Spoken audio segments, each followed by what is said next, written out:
Alors les risques environnementaux majeurs. Dans notre société, toute personne peut être menacée par différents dangers. Risque d'accident domestique, risque d'accident professionnel, risque lié aux événements naturels, risque résultant d'activités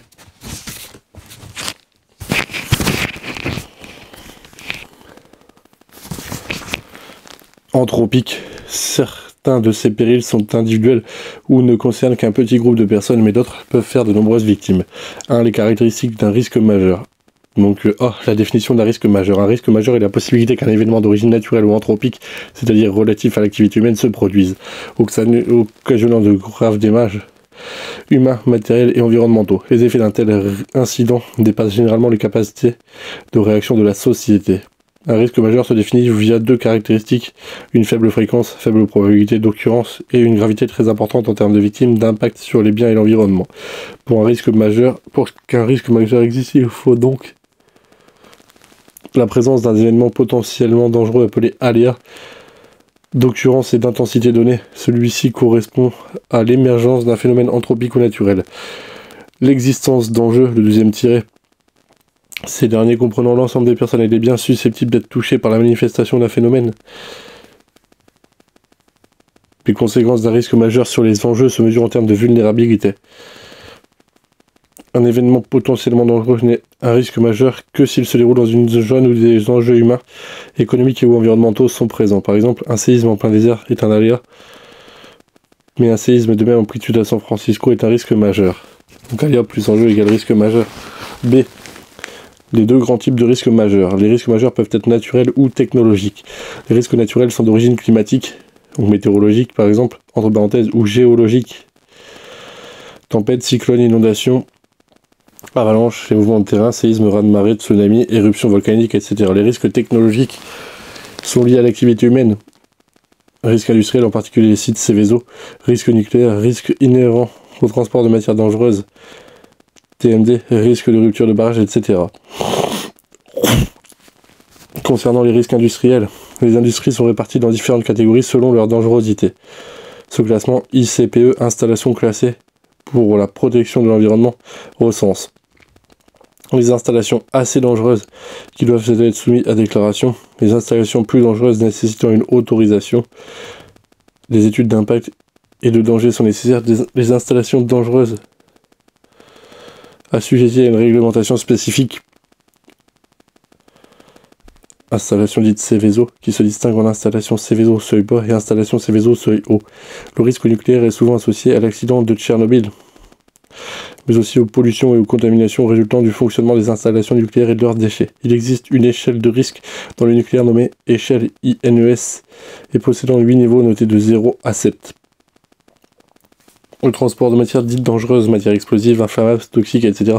concerne essentiellement les voies routières et ferroviaires. Cependant, le transport du pétrole et des produits pétroliers par voie maritime représente un risque de catastrophe écologique important, comme plusieurs accidents l'ont illustré. Le naufrage du pétrolier Erika au large des côtes bretonnes le 12 décembre 1999 par exemple. En ce qui concerne le risque de rupture de barrage, une réglementation spécifique et un plan particulier d'intervention PPI existe en France. Les différents niveaux de risque, la courbe de Framer. La courbe de Framer est une représentation graphique empirique qui permet de différencier le risque acceptable, risque avec lequel on peut vivre s'il est contrôlé et qui est estimé souvent en contrepartie d'un bénéfice, du risque inacceptable. Elle représente la fréquence de l'aléa en fonction de la gravité de l'événement. La courbe de Framer, fréquence et gravité. Donc tout dans haut, globalement, c'est une courbe en LN inversée, je pense. Donc au début, en 0 on est à l'infini, et à gravité, en gravité x égale 0, on est à l'infini en haut. Ensuite ça décroît très vite, et pour avoir quand la gravité est infinie, donc on a y égale 0 presque. Donc choup. La courbe de Framer, au début risque acceptable, risque inacceptable et risque majeur. Domaine 1, risque individuel de la vie quotidienne. La fréquence est élevée, la gravité est faible. Domaine 2, risque moyen de temps en temps. Risque majeur, risque collectif rare. Cette courbe se divise en 3 domaines. Le domaine 1, il correspond au risque individuel de la vie quotidienne. Le domaine 2, il correspond au risque moyen. Le domaine 3, il correspond au risque collectif rare. Les risques majeurs appartiennent à ce domaine.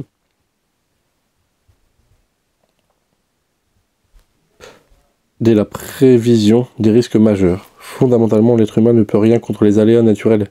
Longtemps, les sociétés n'ont pas été capables de prévoir ces catastrophes qui étaient considérées avec fatalisme la solution est la prévention associée à une surveillance des aléas.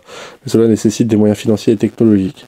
Dans les pays développés, des mesures de protection limitent les dégâts de ces catastrophes. Par exemple, pour les risques sismiques, nous avons des études et des suivis scientifiques, surveillance avec des sismographes, de l'information aux populations, utilisation de l'échelle de Richter dans les communiqués, des adoptions de normes de construction, les normes parasismiques dans les pays exposés aux risques sismiques, Japon, États-Unis, sont les moyens efficaces pour protéger les populations. Ces dispositions doivent aussi être complétées de campagnes éducatives de sensibilisation afin que les individus aient de bons réflexes en cas de catastrophe. Cependant, ces moyens ne sont pas mis à disposition de tous. Les pays pauvres ne parviennent pas à imposer des normes de construction face à l'urbanisation galopante ou ne disposent pas de ressources d'éducation efficaces. Ces pays sont aussi plus menacés que les autres car le risque les plus dangereux touche essentiellement les régions tropicales déjà défavorisées économiquement comme l'Asie du Sud-Est. Aux catastrophes naturelles s'ajoutent alors les catastrophes humaines. Pour les risques technologiques, certains dangers sont prévisibles et peuvent être réduits en prenant des précautions à la source. Dans les industries, au niveau des barrages, des transports, etc. Les risques sont nombreux dans le monde et causent chaque année un nombre important de victimes. Les activités humaines, déforestation, construction dans les zones à risque, sont susceptibles d'augmenter la probabilité de catastrophes et d'aggraver leurs conséquences. La vulnérabilité peut cependant être réduite grâce à des politiques de prévention. Alors 2. Les risques majeurs au niveau national et local. A. Les différents risques majeurs. Les principaux risques naturels sur les territoires nationaux sont les inondations, les mouvements de terrain, les avalanches, les feux de forêt et les tempêtes. 4-5 donc. Les territoires d'outre-mer sont également menacés par des séismes, des cyclones, des éruptions volcaniques. Les risques technologiques sont aussi décelables sur le territoire. Présence de plusieurs centrales nucléaires, de nombreuses industries, de barrages et un transport de matières dangereuses assez important. Le ministère de l'écologie a élaboré une échelle de gravité des dommages qui divise les risques en 6 classes, depuis l'incident jusqu'à la catastrophe majeure. Classe 0, incident, aucun blessé et dommages matériels moins de 0,3 millions d'euros. Un accident, un ou plusieurs blessés, dommages humains, et entre 0,3 millions d'euros, entre 300 000 et 3 millions. Accident grave de 1 à 9 morts, entre 3 millions et 30 millions. Accident très grave, 10 à 99 morts, entre 30 et 300 millions. Catastrophe, 100 à 999 morts, entre 300 millions d'euros.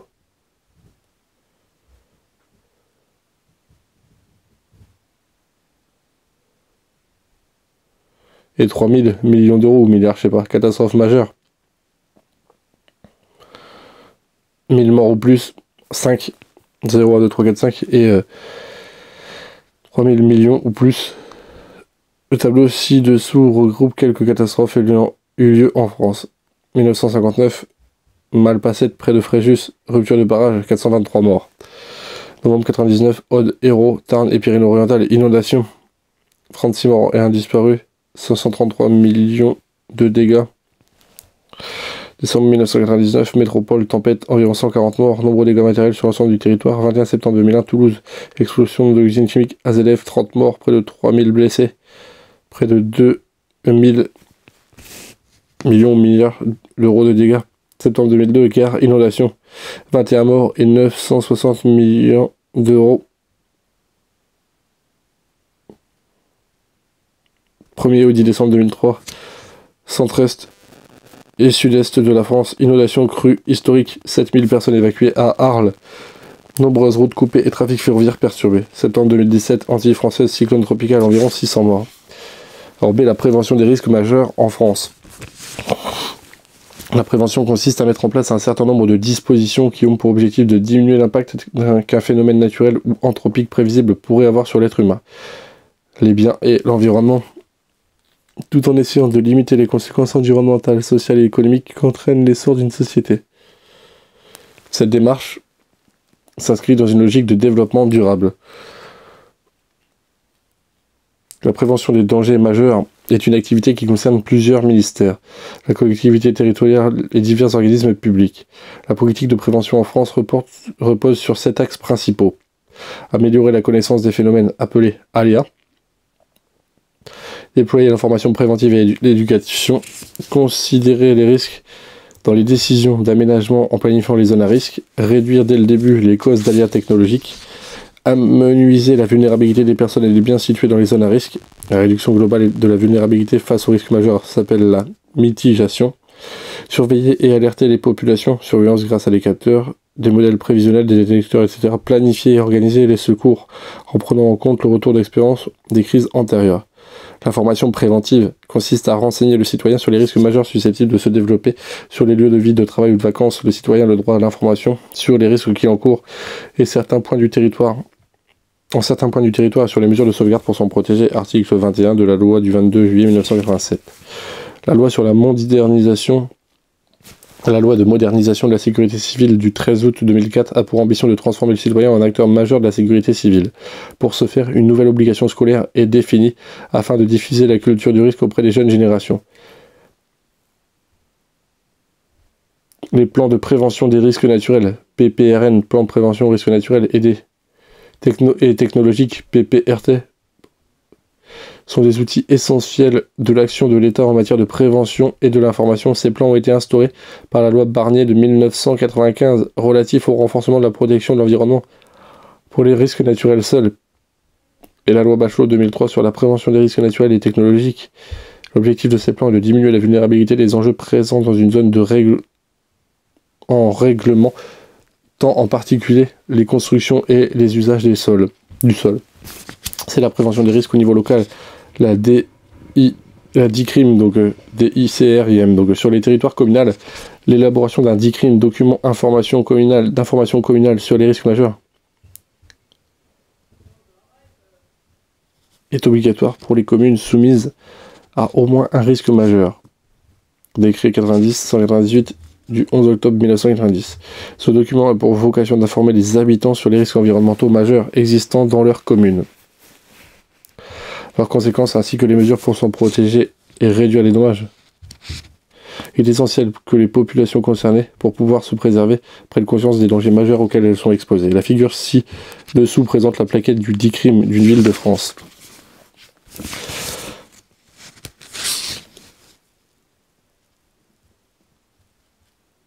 Alors, élaboré par le maire et le conseil municipal, le DICRIM est financé par la commune. Ce document est disponible en mairie et peut être consulté à toute personne qui le souhaite. Il est conçu à partir des informations transmises par le préfet par l'intermédiaire du DDRM. Le DDRM, dossier départemental des risques majeurs. DDRM recense toutes les communes soumises à des risques majeurs dans le département et précise les conséquences prévisibles sur les habitants, les biens, l'environnement, ainsi que les mesures de sauvegarde prévues. La liste des communes concernées est mise à jour annuellement par le préfet. La forme du DICRIM est librement choisie par le maire. Aucune directive concernant les aspects graphiques de documents n'est donnée. Mais il doit contenir obligatoirement les informations suivantes. La liste des risques naturels et technologiques dans la commune, avec l'historique des risques locaux et leurs conséquences sur la population et l'environnement. La cartographie des zones exposées pour chaque risque.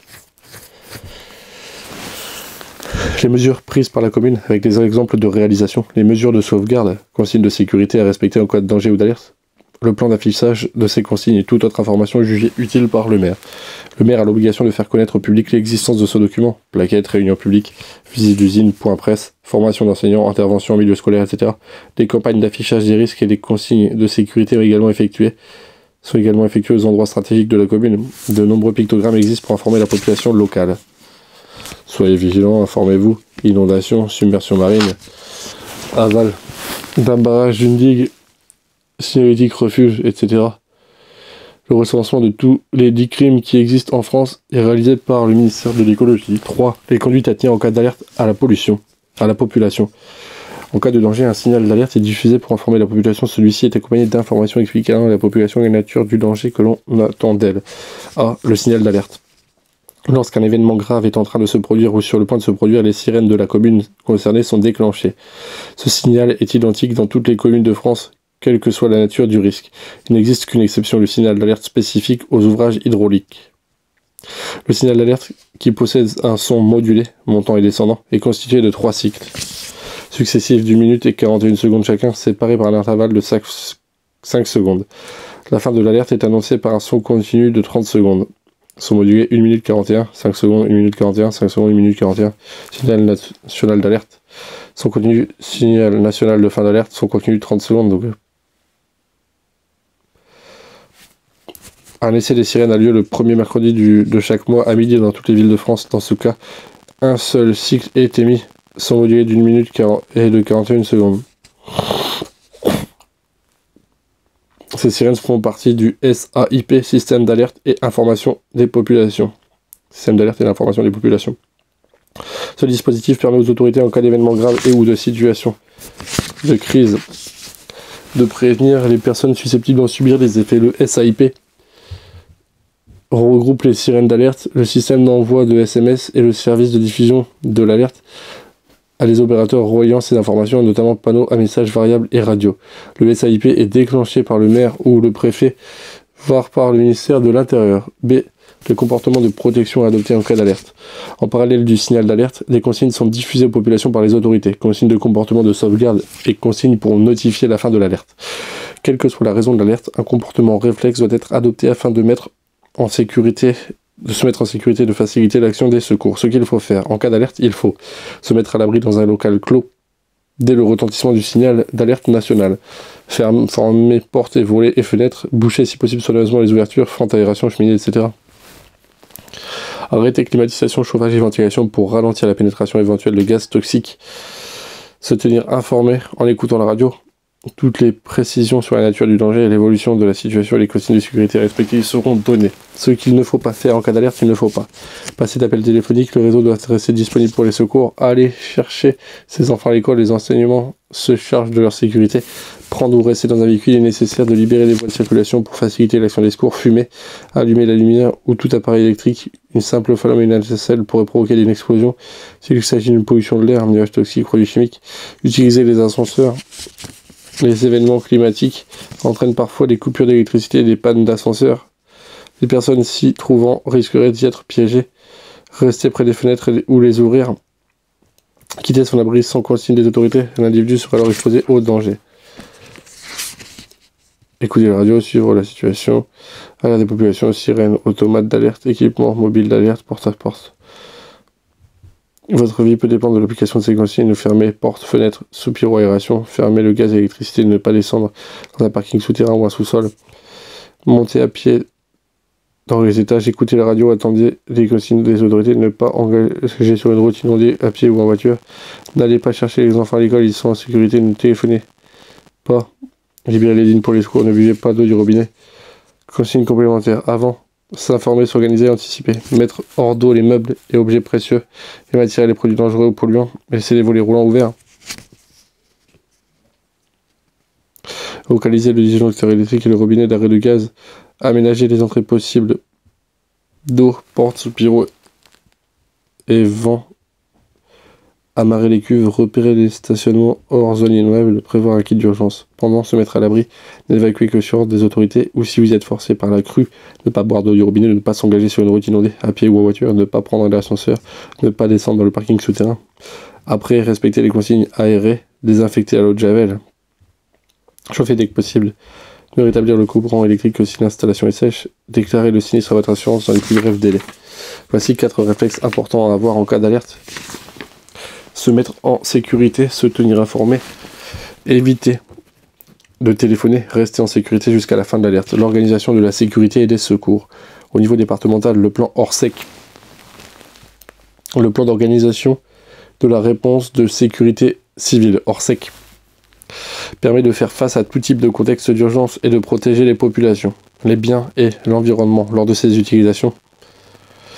Sous l'autorité du préfet du département concerné, il favorise une mise en œuvre rapide et efficace de l'ensemble des moyens nécessaires et harmonise l'organisation des secours. Sapeurs-pompiers, SAMU, forces de l'ordre, ainsi que les moyens publics et privés.